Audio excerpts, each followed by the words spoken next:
আসসালামু আলাইকুম। সবাই কেমন আছেন? আশা করি সবাই ভালো আছেন। গতকাল দুপুর থেকে আমার শ্বশুরের হঠাৎ করে বুকে ব্যথা করতেছিল।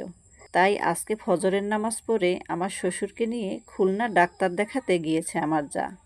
তাই সকাল সকাল দুপুরের রান্না করতে চলে আসলাম। আজকে চিংড়ি দিয়ে চালকুমার ঝোলঝোল রান্না করব। আর আলু কাঁকরোল দিয়ে তুলের ডাঁটি মাছ ভুনো করব। রান্না বসিয়ে দিলাম। এখানে ফ্রিজে কিছু কাঁচামরিচ রাখা ছিল।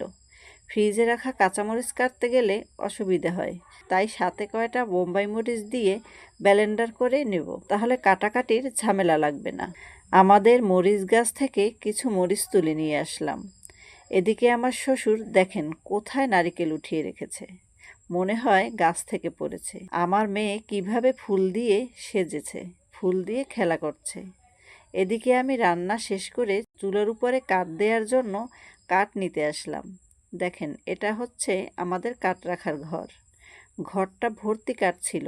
আমার শ্বশুর কত সুন্দর করে সাজিয়ে রেখেছে। আমার শ্বশুরের হাতের কাজ খুব নিখুঁত। কি সুন্দর করে সাজিয়ে রেখেছে।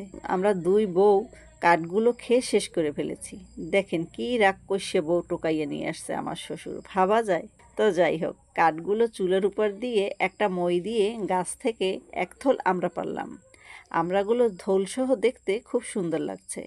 আমড়াগুলো থোল থেকে ছিঁড়ে কেটে নিতেছি। কাটা শেষ। এবার লবণ, মরিচ গুঁড়া, সরিষার তেল দিয়ে মাখিয়ে নেব। আমার ছেলে স্যারের কাছে প্রাইভেট পড়ছে, তাই ভাবলাম ওর স্যারকে একটু দেই। দিয়ে আমরা সবাই মিলে খেলাম। এদিকে আমার যা শ্বশুরকে নিয়ে চলে আসছে। পাকা পাকা কিছু পেয়ারা, আম নিয়ে এসেছে। তো আজকের মতো এখানেই শেষ। আবার দেখা হবে নতুন কোনো ভিডিও নিয়ে। ভালো থাকবেন, সুস্থ থাকবেন। আল্লাহ হাফেজ।